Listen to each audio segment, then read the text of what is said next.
Bonjour, la succession des CDD. Voilà le thème de cette séquence, tout un programme.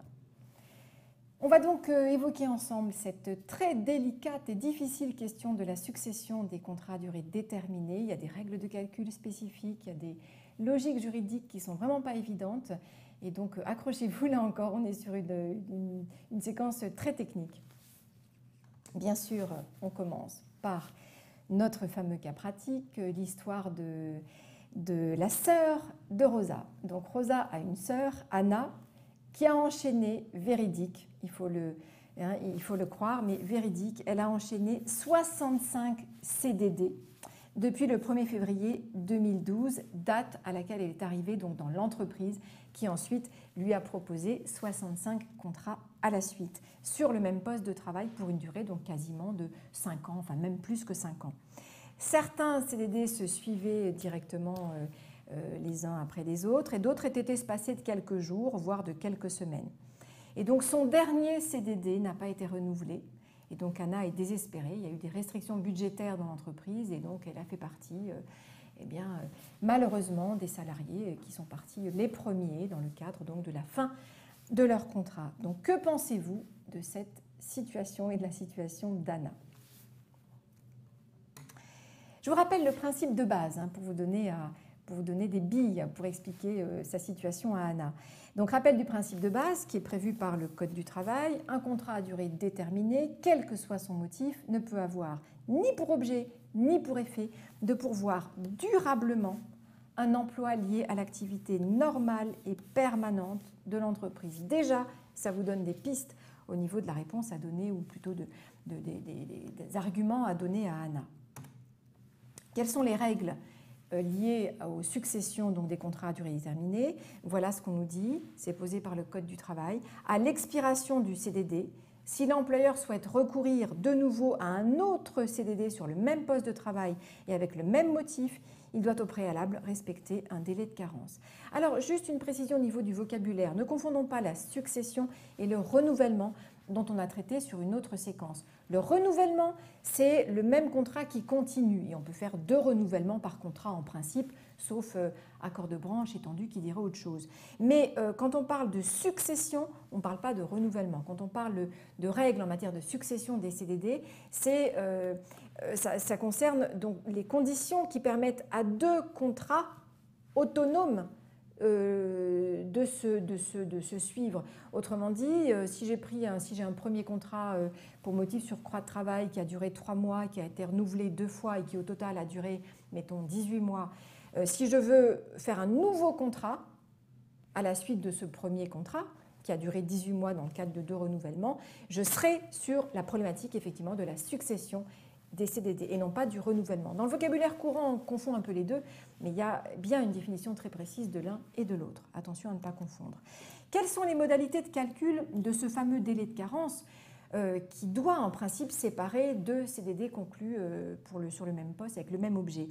Eh bien, c'est aux accords de branche, là encore, aux conventions ou aux accords de branche étendus, de fixer les modalités de calcul donc, de ce délai de carence. Donc de nous dire comment on calcule, quel délai doit séparer les 2 contrats, etc., etc.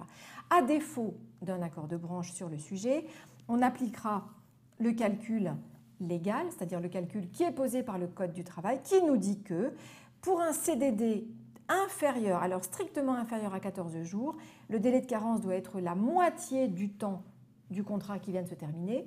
Et pour un CDD qui est supérieur ou égal à 14 jours, on sera sur un délai qui correspondra au tiers du contrat qui vient de se terminer. Exemple, j'ai fait un contrat qui va du 1er au 30 avril, donc il fait pile 30 jours calendaires.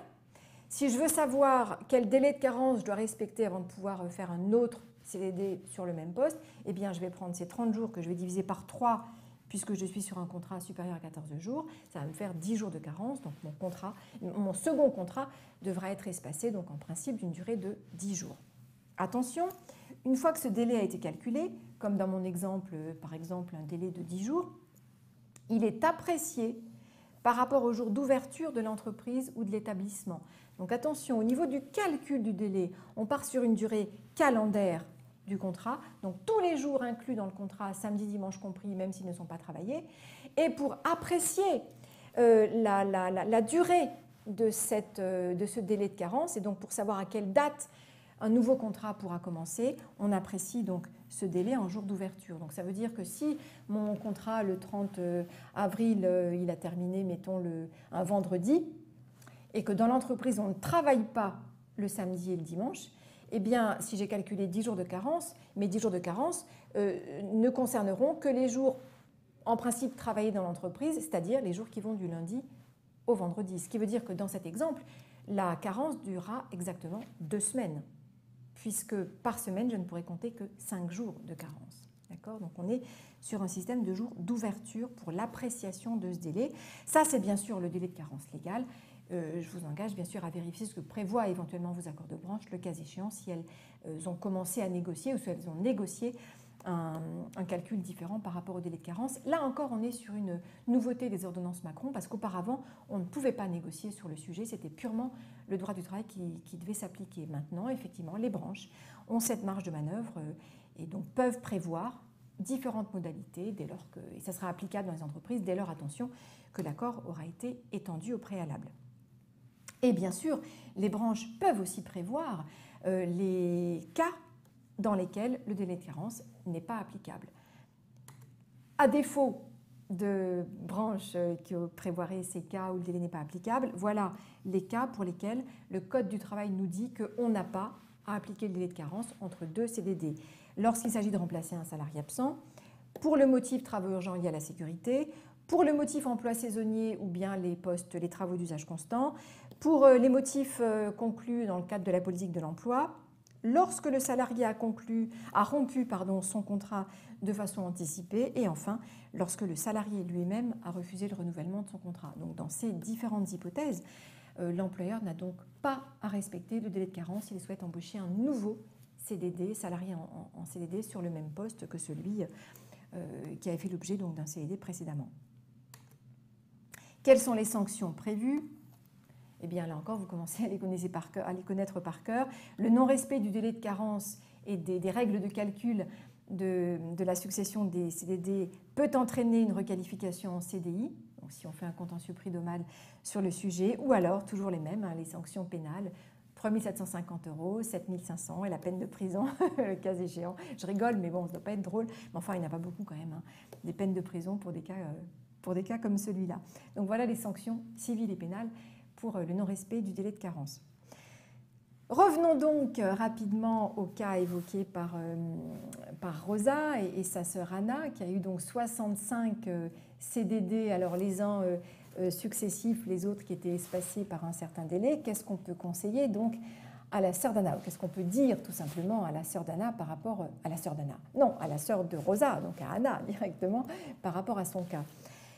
C'est très simple, je pense qu'on n'a pas grand-chose à lui dire finalement à cette dame, qu'en fait, probablement qu'elle peut demander au prud'homme sans trop de difficultés à la clé la requalification de ses 65 contrats en CDI. Et donc concrètement, ça veut dire qu'en principe, elle peut se reporter à la date du premier jour où elle a mis le pied dans l'entreprise dans le cadre du premier contrat, c'est-à-dire février 2012, et faire partir donc la date du début de son CDI à ce moment-là. Et pour la jurisprudence, je précise qu'un salarié dont les contrats sont requalifiés en CDI doit être considéré comme titulaire d'un CDI depuis le premier jour du premier contrat, et peu importe que la succession des contrats entre eux, des CDD, n'ait pas été parfaitement continue. Donc c'est le cas d'Anna. Certains contrats étaient faits les uns à la suite des autres, d'autres étaient espacés, peu importe. Ça n'empêche pas la requalification du contrat en CDI depuis le premier jour, avec prise en compte de l'ancienneté, etc., depuis le premier jour également. Voilà donc ce qu'on pouvait répondre à Anna, ce que vous pouviez répondre à Anna. J'en suis sûre que c'était effectivement la seule possible réponse à laquelle vous avez pensé.